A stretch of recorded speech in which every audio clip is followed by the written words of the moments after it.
अस्सलाम वालेकुम, मैं हूं काजी सईद शफीक, हेल्थ फर्स्ट लेकर आपकी खिदमत में हाजिर। आज हमारे साथ मौजूद होंगे डॉक्टर नवीद नज़ीर शाह साहब, जो सीडी हॉस्पिटल के एचओडी है, और इनसे जानने की कोशिश करेंगे कि जो कोविड के इस वक्त सिचुएशन बनी हुई है इस दूसरी लहर की, इससे लेकर क्या आगे तैयारियां हो रही है और अब आगे आने वाले लम्हों में किस तरह हम ये इन मामलात को आगे लेकर जाएंगे। सर अस्सलाम वालेकुम, खैर मकदम आपका कश्मीर पेट्रियाट के इस स्पेशल हेल्थ फर्स्ट शो में। अस्सलाम वालेकुम। सर ये जो कोविड की इस वक्त दूसरी लहर चल रही है सर, इसको लेकर सर किस तरह के इकदाम उठाने चाहिए जो इस वक्त प्रेजेंट सिचुएशन हमारी सर बनी हुई है? देखिए जी, इस टाइम हम देख रहे हैं कि हमारे नंबर ऑफ़ केसेस जो है काफ़ी बढ़ गए अगर हम फरवरी के मुकाबले में आए तो। लेकिन ऑफ लेट हम देख रहे हैं कि पिछले कुछ दिनों में हमारी ट्रेंड नीचे की तरफ जा रही है और हमारे नंबर ऑफ़ केसेस जो है वो कम हो रहे हैं। लेकिन आपने खुद देखा कि जहाँ पिछले साल हमने मैक्सिमम नंबर ऑफ़ केसेस जो है वो 1200-1300 के करीब देखे थे, और इस बार हमारी तादाद 5,500 हज़ार तक पहुँची on an average per day.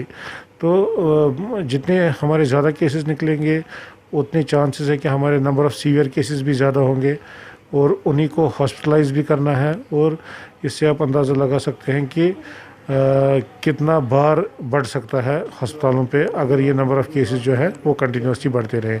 अभी तक सिचुएशन में ये कहूँगा कि विद कंट्रोल में ही है, और लॉकडाउन ने भी काफ़ी फ़ायदा दिया है हमें। नंबर ऑफ़ केसेस जो है पिछले कुछ दिनों से आप खुद देख रहे हैं कि काफ़ी कम हो गए हैं। तो ये लॉकडाउन का ही नतीजा है, और लोग भी अवेयर अब हो गए हैं, वो SOPs फॉलो कर रहे हैं, और आगे भी उनसे यही गुजारिश रहेगी कि कोविड यहीं है, कहीं नहीं गया है। जब तक हमारे पास एक इफ़ेक्टिव वैक्सीन ना आए, इफ़ेक्टिव ट्रीटमेंट ना आ जाए कोविड के अगेंस्ट, आप SOPs फॉलो करते रहें, इससे वो भी सेफ़ रहेंगे और हमारी पूरी कम्युनिटी सेफ़ रहेगी। सर ये जो दूसरी वेव है ये डेंजरस क्यों बनती जा रही है सर? देखिए, हमने देखा है कि इस वेव में दो चीज़ें हमने देखी कि एक तो इन्फेक्शसनेस इस वायरस की काफ़ी बढ़ चुकी है, मतलब ये काफ़ी लोगों को इन्फेक्ट कर रहा है हाई लेवल पे, और सेकंड चीज़ ये बड़ी सीवियर डिजीज़ कॉज कर रहा है। ये इसमें जवान भी हमारे इन्वॉल्व हो रहे हैं जो मॉडरेट टू सीवियर डिजीज़ में मुब्तला हो रहे हैं। तो इसी वजह से जो, क्योंकि जितने केसेस ज़्यादा हो गए उतने हमारे नंबर ऑफ़ सीवियर केसेस भी बढ़े, और उसी की वजह से हम देख रहे हैं कि ये डेंजरस सिचुएशन इख्तियार कर रही है। सर ये जो इंडियन म्यूटेंट है ये सबसे डिफरेंट क्यों है? जो चाइना का जो वायरस था उसमें जो म्यूटेंट था वो इस म्यूटेंट से ज़्यादा डिफरेंट क्यों है सर? देखिए, अभी तक हमारे पास अगर हम कश्मीर की बात करें, हमने अभी तक ऐसे साइंटिफिकली हमने कोई एविडेंस नहीं आई है कि यहाँ पे जो ये डबल म्यूटेंट है या इंडियन म्यूटेंट है या कौन सा म्यूटेंट इस टाइम है। कुछ ही सैंपल्स, एक ही सैंपल मेरे ख्याल में ऐसा पॉजिटिव आया था म्यूटेशन के लिए, इसलिए साइंटिफिक बेसिस पे मैं ये नहीं कहूँगा कि यहाँ पे म्यूटेशंस रैम्पेंट है। लेकिन नो डाउट जो क्लिनिकल सिम्टम्स और हम पेशेंट्स का जो इस टाइम आ रहे हैं उसके लिहाज से हम डेफिनेटली ये कह सकते हैं कि वायरस के जो बिहेवियर में है वो काफ़ी चेंज आ चुका है। सर लोग कहते हैं ये जो कोविशील्ड वैक्सीन है ये डिफरेंट है कोविन से, तो ऐसा क्यों है सर? नहीं, ऐसी बात नहीं है। देखिए, वैक्सीन जो है हर कोई अपनी अपनी जगह इफ़ेक्टिव है। किसी की इफ़ेक्टिवनेस जो ट्रायल्स हुई हैं, किसी की इफ़ेक्टिवनेस थोड़ी ज़्यादा है, किसी की कम है। अगर आप वो जो फाइज़र वगैरह का वैक्सीन है उसकी एफिकेसी जो कंपनीज क्लेम कर रही हैं अपने ट्रायल्स में मोर देन 90% है। कोविशील्ड की एफिकेसी जो है वो मोर देन 60% है, और कोवैक्सीन की जो इंडियन ट्रायल्स हुई हैं उसमें 80% के आगे ये है।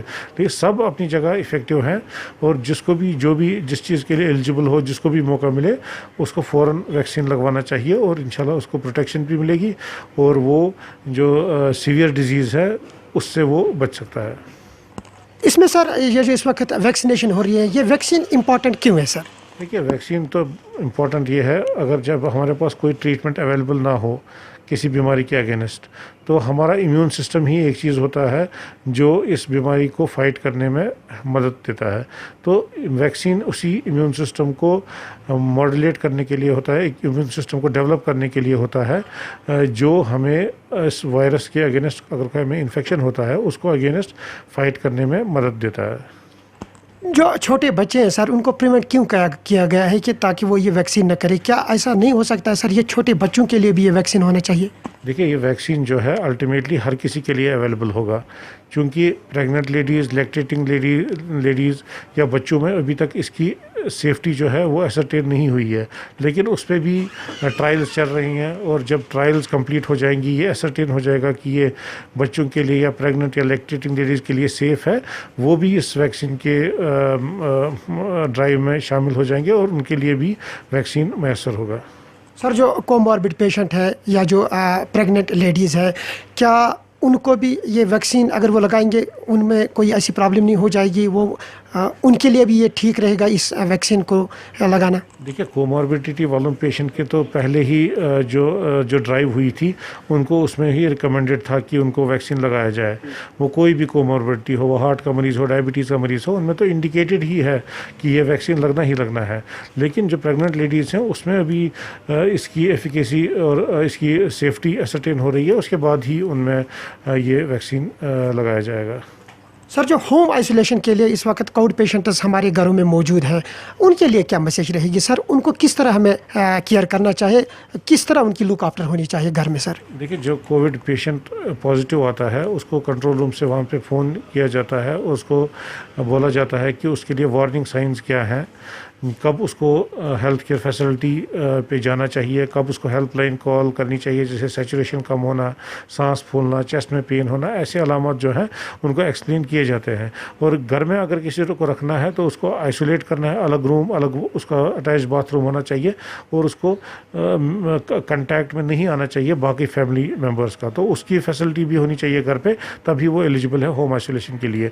और अगर कोई कोमॉर्बिडिटी वाला पेशेंट है, उसको वो अपने हेल्थ केयर वर्कर जो है वहाँ पे, उनको आगाह करना चाहिए कि मैं ऐसी कोमॉर्बिडिटी में शामिल हूँ, और वो उसको एग्जामिन करने के बाद ही देखेंगे कि वो एलिजिबल है होम आइसोलेशन के लिए, कि उसको अस्पताल में एडमिट करने की ज़रूरत है। सर, रेमडेसिविर इंजेक्शन के पीछे लोग पड़े हुए हैं, क्या है इस इंजेक्शन में? ऐसा क्या है कि लोग इसके पीछे क्यों पड़े हुए हैं? क्या ये एक वाइटल रोल प्ले कर सकता है हमारे इस कोविड में इस वक्त? देखिए, रेमडेसिविर इंजेक्शन जो है वो अवेलेबल है हॉस्पिटलों में, कोई पेशेंट उसको घर पे नहीं लगा सकता है। और अगर अस्पतालों में, वो भी उन्हीं पेशेंट्स को लगता है जो मॉडरेट टू सीवियर डिजीज़ में मुबतला हो। हर किसी पेशेंट के लिए रेमडेसिविर रिकमेंडेड नहीं है।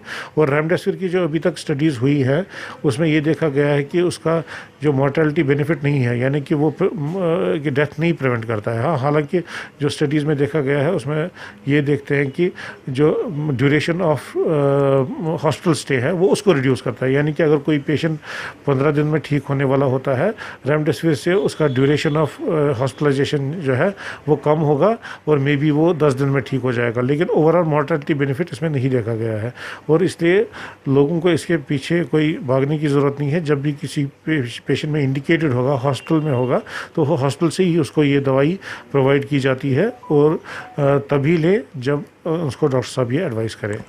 सर, थर्ड वेव के बारे में ऐसा अंदाज़ा लगाया जा रहा है कि जो थर्ड वेव इसकी आने वाली है या आ सकती है, तो आप क्या कहना चाहते हैं एज एन एक्सपर्ट? आप क्या कहना चाहते हो सर इसके बारे में? क्या ये थर्ड वेव, इसकी प्रोबेबिलिटी है ये आ सकती है, थर्ड वेव कोविड को लेकर? देखिए, कोविड तो हमेशा रहेगा ही, कोविड तो कहीं नहीं जाएगा। जैसे फ्लू है वैसे ही कोविड भी है। तो जब तक हमारे पास एक इफेक्टिव वैक्सीन नहीं आएगा हर किसी के अगेंस्ट, तब तक ये प्रोबेबिलिटी है कि ये वेव्स आती रहेंगी। तो इसमें सीवियरिटी कितनी होगी वो तो टाइम ही बताएगा। लेकिन चूंकि हम अब मेजॉरिटी वैक्सीनेट हो रहे हैं, अडल्ट भी अब 18 to 45 भी वैक्सीनेट हो रहे हैं, तो मोस्ट प्रॉब्ली तब तक जब तक थर्ड वेव का टाइम आएगा सब वैक्सीनेट हो गए होंगे। तो फिर चांसेस हैं कि जो उससे कम एज के दायरे में आते हैं उनमें प्रोबेबिलिटी है कि ये इफ़ेक्ट करेगा। तभी ये कयास आ रही की जा रही है कि हो सकता है नेक्स्ट वेव जो आए उसमें ज़्यादा बच्चे इफ़ेक्ट हो। सर, क्या ये वाकई एयरबॉर्न वायरस है? देखिए, ये तो स्टडीज़ ही बता सकती हैं। जो अभी कुछ लैंसेट में जो हमारे मेडिकल जर्नल्स में कुछ आया था कि कुछ एविडेंस आ रही है कि हो सकता है ये एयरबॉर्न वायरस हो। लेकिन ये तो research, it's a matter of research. मैं तो ऐसे इस पर नहीं कमेंट कर सकता हूँ। जब ओनली रिसर्च विल टेल कि ये एयरबॉर्न वायरस है या नहीं। सर पहले ये कहा जा रहा था कि इसमें लंग्स ज़्यादा इन्वॉल्व हो रहे हैं, कि जैसा कि आपने भी टेस्ट्स वगैरह किए हैं पेशेंटों के, जो कोविड पेशेंट्स थे उनको भी टेस्ट किए रहे, लंग ज़्यादा इन्वॉल्व थे। लेकिन जो जो ये वायरस बढ़ता जा रहा है, जो जो इसकी इंटेंसिटी बढ़ती जा रही है, ऐसा लग रहा है कि अब ये बिल्कुल हार्ट को ये ज़्यादा इन्वॉल्व कर रहा है। सर ऐसा क्या है? नहीं, ऐसी बात नहीं है। देखिए, ये सिस्टमिक डिजीज़ है कोविड, ये किसी भी चीज़ को इन्वॉल्व कर सकती है। मेजॉरिटी पेशेंट तो एसिम्प्टोमेटिक होते हैं, उनको जो ज़ुकाम, खांसी, गला ख़राब, वो उसी पे लिमिट हो जाता है, और कुछ पेशेंट्स को लंग्स इन्वॉल्व हो जाते हैं। बाकी भी इसमें क्योंकि इन्फ्लेमेटरी स्टेट है, इसमें इन्फ्लेमेशन बॉडी में होती है, तो इन्फ्लेमेशन की वजह से बाकी कोई भी ऑर्गन इन्वॉल्व हो सकता है, जिसमें हार्ट भी आता है। और इसमें प्रोकोगुलेंट स्टेट है, तो कोगुलेशन डिसऑर्डर की वजह से उसमें हार्ट भी इन्वॉल्व हो सकता है। ऐसा ये नहीं है कि किसी एक सिस्टम को छोड़ के ये दूसरे सिस्टम को अब इन्वॉल्व कर रहा है। सर ऐसा नहीं हो सकता है कि रैंडम टेस्टिंग हो हर जगह पर, चाहे वो रूरल एरिया हो, चाहे वो सिटी हो, या चाहे और भी कोई इलाके हो, हर जगह ये टेस्टिंग रेट बढ़नी चाहिए? बिल्कुल आप सही कह रहे हैं, लेकिन हर किसी का टेस्ट तो पॉसिबल नहीं है कि एक ही बार में हर किसी का टेस्ट हो। लेकिन ये तो चल रहा है जो आप कह रहे हैं। एक तो कॉन्टैक्ट ट्रेसिंग भी हो रही है, और जो पेशेंट के पॉजिटिव कॉन्टैक्ट्स के बाकी कॉन्टैक्ट्स होते हैं उनकी टेस्टिंग की जाती है, और कम्युनिटी में रैंडम सैम्पलिंग भी हो रही है, जहाँ पे कुछ एरियाज़ को सिलेक्ट किया जाता है और वहाँ पे रैंडम सैम्पलिंग होती है, वो देखने के लिए कि वहाँ पे जो कम्युनिटी जो है उसमें कितनी प्रेवलेंस है इस टाइम इन्फेक्शंस की। ये वो वाले पेशेंट्स इंक्लूड होते हैं जिनमें यूजुअली सिम्टम्स होते ही नहीं है बीमारी के। तो ये तो ऑलरेडी हेल्थ डिपार्टमेंट इस टाइम इस पर काम कर रहा है, और ये ऑलरेडी जारी है रैंडम सैम्पलिंग डिफरेंट एरियाज़ में। सर फैटलिटी रेट बढ़ती जा रही है, पहले 6 की अमवात हो चुकी, उसके बाद ये आंकड़ा 20 तक पहुंच गया, उसके बाद 55 तक पहुंच गया, और कल की अगर हम बात करेंगे 71 डेथ्स हो गई है कश्मीर में। इसमें ज़्यादा इन्वॉल्व सर वोमेन्स हो रही है, तो आप क्या कहना चाहते हैं? नहीं, मैं ये देखिए, डेथ रेट जो है, अगर आप डेथ रेट की बात करें, वो उतनी नहीं बढ़ रही है। डेथ रेट तो वैसी ही है, लेकिन हमारी जो नंबर ऑफ़ केसेस जो है वो बहुत ज़्यादा हो गए हैं, इस वजह से एब्सोल्यूट नंबर ऑफ़ डेथ्स ज़्यादा हो गई हैं। अब मोर्टेलिटी अगर आप देखें, वो तो वही 2% के अराउंड है। वो ओवरऑल जो कंट्री की फिगर है उसी के हिसाब से हमारा भी फिगर उसी के अराउंड चल रहा है। लेकिन जितने हमारे ज़्यादा केसेस होंगे, उतने परसेंटेज के हिसाब से एब्सोल्यूट नंबर ऑफ़ डेथ्स ज़्यादा होंगी। तो ओवरऑल मोर्टेलिटी रेट तो वही है, लेकिन एब्सोल्यूट नंबर बढ़ गया है, इसलिए क्योंकि हमारे नंबर ऑफ़ केसेस जो कम्युनिटी में है वो बहुत ज़्यादा है। सर ओवरऑल सिचुएशन क्या है इस वक्त की स्थिति, यानी कि जो इस वक्त सूरत हाल बनी हुई है वो कंट्रोल में है, तो ये स्लो डाउन कब होगा सर?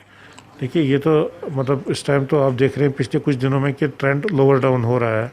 तो एक लॉकडाउन का भी नतीजा होगा, ये लॉकडाउन इफ़ेक्टिव हुआ है, उसकी वजह से भी नंबर ऑफ़ केसेस कम हो रहे हैं, और लोगों में भी काफ़ी अवेयरनेस हो गई है रिगार्डिंग कि नहीं, ये बीमारी है, बड़ी ख़तरनाक भी साबित हो सकती है, और SOPs पे अमल करने की ज़रूरत है। और लोग आप देख रहे हैं कि आजकल मास्क भी पहन रहे हैं, सोशल गैदरिंग्स भी अवॉइड हो रही हैं।